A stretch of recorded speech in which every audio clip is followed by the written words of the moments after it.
Hi everybody, Sujay Konsagra, pediatric sleep physician at Duke University, here today talking about safe infant sleep. The American Academy of Pediatrics puts out policy statements regarding what are the best ways to keep infants safe while they're sleeping. And as of the date of the publication of this video, these are the most up-to-date recommendations from the AAP. Let's dig in. First, infants should always be placed on their backs when it's time to sleep. Think of the slogan, back to sleep. Sleeping on your back is the safest position for infants. When the child is old enough to roll over comfortably, you don't have to reposition them every time they turn at nighttime. But remember, in the very beginning of the night, still put them on their back when it's time for sleep. Children can start to comfortably roll over from back to front and front to back sometime around 4 to 5 months of age, typically. Second, infants should only sleep on a safe sleep surface. That typically includes bassinets and cribs that have met Consumer Product Safety Commission standards for safe sleep. Soft is not good for infants. They should be a firm sleep surface. It should be covered by a fitted sheet and nothing else. There should be nothing else in the bassinet or crib. No blankets, no stuffed animals, nothing for the first year of life. Third, bed sharing is not recommended for any infants.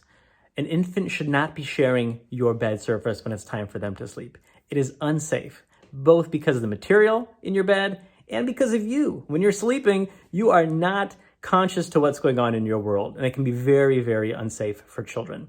Now, you may have read on parent blogs, there's debate about this. Let me tell you that amongst sleep experts and safety experts, there is no debate. Let me say it again. There is no debate. There is no debate. Children should be sleeping on their own sleep surface in a bassinet or a crib, 100% of the time. No questions asked.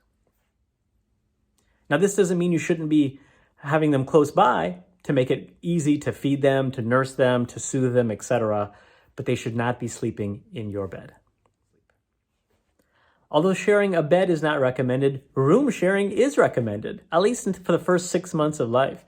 Having the child in the room with you is protective for your child. You can make sure that they're doing well at nighttime, you have easy access to soothe them and feed them, etc. So room sharing is recommended for at least the first 6 months. It is totally fine to swaddle your young infant. Make sure the swaddle is not too tight, and make sure that they're not starting to roll over. Once they start to roll over, it's time to get rid of the swaddle. Lastly, try offering your infant a pacifier. Pacifiers have actually been shown to be protective against it. Now, if you're breastfeeding, wait until breastfeeding is going well, perhaps around 2 or 3 weeks of age before using the pacifier. And don't worry if the pacifier falls out. You don't have to go back in there and put it back into their mouths every single time. But at the beginning of the night or beginning of naps, try offering a pacifier. If your child doesn't like the pacifier, don't force it on them, but try reintroducing it again later, a few weeks down the road. So those are the core parts of safe sleep for infants. Hope that's been useful. I'm going to have a link in the description directly to the AAP website for more information. Wishing you all a safe and healthy night of sleep.